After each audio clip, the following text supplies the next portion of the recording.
Next, we're going to talk about another starting pitcher who could be dealt at the deadline that could end up having the biggest impact. And I'm talking about Detroit Tigers left-hander Tarik Skubal. And this is from Jim Bowden of The Athletic.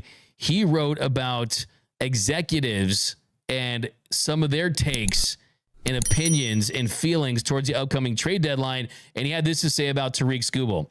There were two executives who mentioned Skubal, which totally shocked me. He has been a Cy Young Award candidate all year, going 9-3 with a 2.32 ERA, over 16 starts with 112 strikeouts and 97 innings. He's tied for the major league lead among pitchers with a 3.9 B-WAR, and he comes with 2 additional years of control. However, both of these execs suggested if a team like the Orioles or Dodgers decided they wanted to trade significant prospects, both in quality and quantity, there could be an offer so good the rebuilding Tigers won't be able to say no. Now, that would be a stunner. So first and foremost, let's break out that Dodgers rumor meter. And for the Dodgers rumor meter, I got that at easily a 2.5 Dodger dogs. I'm not throwing it at 3. No serious smoke. I got that as a little more than people are talking, but closer to the 3 Dodger dogs, because the Dodgers have already made it clear, in my eyes, that they want to add another starting pitcher. I think they've been burned by too many bad luck situations in the past, and you can never have enough starting pitching, even if Yoshinobu Yamamoto returns, even if Gavin Stone continues at this pace. I mean, there's no question that Walker Buehler returns to form, or Clayton Kershaw does as well. You have to take matters into your own hand, be proactive, not reactive. Now, let's look at Tarik Skubal and his numbers on the season. A 2.32 ERA, that's 5th. A 2.82 expected ERA, that's 7th. A 2.69 FIP, that's good for 9th. A 2.92 expected FIP, that's good for 7th. A 10.39 strikeouts per 9, that's good for 13th. So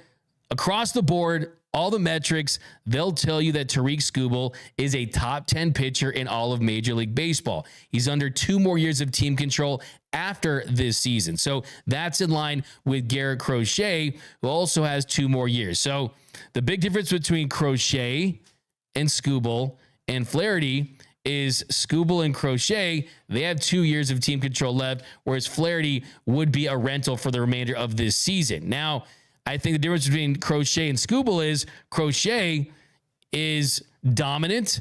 He has the potential to be lights out throughout the postseason. You can even use him in a hybrid role. Go full Josh Hader with him if you want. He's an absolute weapon. Skubal, though, a little more of a proven track record as far as innings and his ability to go deeper into games. He's done it for longer, whereas Crochet, he's already maxed out as far as the most innings he's ever thrown in a season. The most innings he's thrown in a season before this was 65, and that came back when he was with the Tennessee Volunteers. He only made 12 minor league starts. So Crochet is a more of an unknown, where Skubal is more of a proven quantity. Now, what makes him special? What makes Skubal special? Well, it definitely is the fact that he has one of the most effective four-seam fastballs in Major League Baseball. He has the 10th most effective four-seam fastball in the sport. And the biggest reason why that's changed for him is the velocity has gone up. A couple years ago, he was averaging just around 94 miles per hour on that four-seamer in his first 3 seasons of his big league career.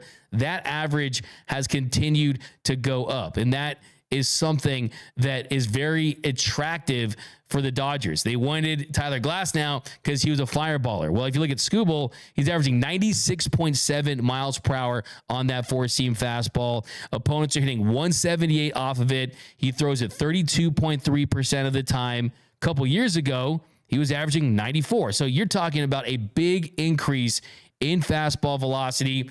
And Skubal has stated many times that that's due to a subtle mechanical adjustment that he made during his rehab. So sometimes when you're going through your rehab, pitchers will have so much time on their hands, right?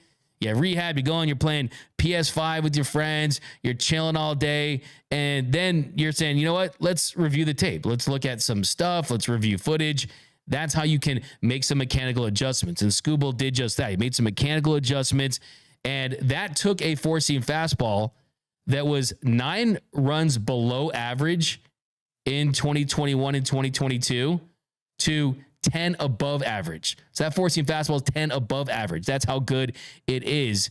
And you also pair that with his changeup. He's throwing his changeup more. It's a new and improved pitch. He's always had it in his repertoire, but now he's throwing it more, and it's become his biggest weapon against right-handed hitters. This year, he's throwing his changeup 27.1% of the time. A couple years ago, he's throwing that changeup around 16% of the time. It was down to 12% of the time in 2021. So this is a pitcher that's developed. This is a pitcher that has changed his attack plan and his arsenal. And he's just coming off a start where he outdueled Ranger Suarez. He is someone that has absolutely found his footing as a premier starter after that flexor tendon injury wiped out the rest of his 2023 season. So I think if I'm the Detroit Tigers, the discussion has to be, if you're not going to pay him in 2 years and you're not getting an extension done, might as well take advantage of him now while his value is at its absolute highest. And if you're the Dodgers and you want a pitcher that can help you this year, but also the following 2 seasons, maybe you go that route. Maybe the Dodgers don't feel confident about Roki Sasaki.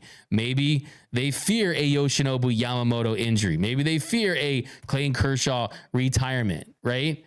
So you always have to be forward thinking when it comes to adding starting pitching.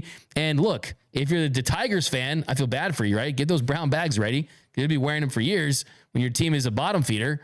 But you can't start the process of a rebuild unless you're taking advantage of the talent that's not going to help you in your window and going out there and getting them. Because look, it's tough. Anytime you're going to trade a Cy Young Award level pitcher for a bunch of lottery tickets, it hurts, but it makes a bunch of sense. But let me know down below in the comment section, do you like the idea of a Tarik Skubal? It would cost a lot. You would have to really pay a ton in terms of prospect capital to get him. We're talking about 3 top 10 prospects, a Josue DePaula, right? You're going to have to possibly give him a Dalton Rushing. I mean, we're talking about the top of the Dodgers farm system. That is the price of doing business if you're going to go out there and get an ace. That's why for me, I like the idea of a Jack Flaherty. Jack Flaherty, you could get him for a lot less because he's on an expiring contract. I mean, it could be a Jack Flaherty for a Justin Robleski, a River Ryan, names like that, which are definitely prospects on the rise, but they're not your top shelf prospects at the moment. And then you could use those top shelf guys to get another bat if you want to go that way. Got Kenny Chung, no on Skubal, would rather get Flaherty. We got Kershaw's an all-time Dodger legend. We're Amazon, get it done from Chris Heasley. See what, got a fan of the show right there. It's a fire take. JF is the man. That's from Monster. DMAC, like you always say, parades over prospects. Yeah, Keith Potter, there's no doubt about that. And I'm not against using the prospects to get the parade that you want to go to, but I also want to kind of keep those top guys because I do think you want to add a position player. I want to get Randy Arozarena in Dodger Blue. I want to get Luis Robert Jr. in Dodger Blue. Bo Bichette is a name I'd still consider, but I'm fine with the current nucleus with Miguel Rojas playing the way he is. And Mookie Betts, when he returns, we'll see what they do with him, second base or right field, or bring him back to the shortstop position. But Pablo Ramos says Kershaw is a reliever now. Stop thinking cheap. That's from Bilal K. D-Mac. You guys know me, man. I would trade. Here, take everything. Here's the watch. Here's the ring. You know, I'll give everything for win now players. It's not that. I think that I would, if I had to pick between Garrett Crochet and Tarik Skubal, that's really a tough situation because both are dominant, but Crochet's dominant on a whole nother level when he's on. But Skubal is someone that could actually impact the game on an equally as high level that has a more proven track record. That's the kind of stuff that would keep me up at night. So I'm definitely ready to trade these prospects. There's no such thing as an untouchable prospect, in my opinion, because you don't know what players can truly become available. But I definitely think that in this situation, Skubal, you could get that ace in Jack Flaherty and then use that prospect capital for another bat that can help you not just this year, but next year. Remember, all the guys that they're looking at as the big impact position players, they're under team control for multiple seasons. Randy, Luis Robert Jr., Bo Bichette a year after this season as well. I mean, you got the Tyler O'Neill types that are in there as well that you could go after as rentals, but I think they're going to go bigger, and they're going to bring someone in that's under multiple years of team control as a little bit of a protection with Teoscar Hernandez be on an expiring contract, right? Remember, this is the same team that went out there and traded for Trey Turner when they already had Corey Seager and then put Trey Turner at second, knowing that Seager likely was going to walk and take over that shortstop position if you're Trey Turner after that. So it does happen. But here we go. Daniel Asford, does D-Mac get a championship ring now? Peace. Absolutely. I hope so. I hope we do. But let me know down below in the comment section. Tarik Skubal, do you want to see the Dodgers trade for him? On a scale of 1 to 10, how high are you on him? Kelly Oshiro says, we don't need a shortstop now if we put Miggy Rowe there every day. Look, I've been the president. I've been El Presidente of the Keep Miguel Rojas at shortstop fan club, okay? That's definitely something that I would do too, because you need pitching. You absolutely could use another bat. But we played this game before. We've seen this movie before. We know how it ends. You got to get as much impact arms, as many impact arms as you possibly can. But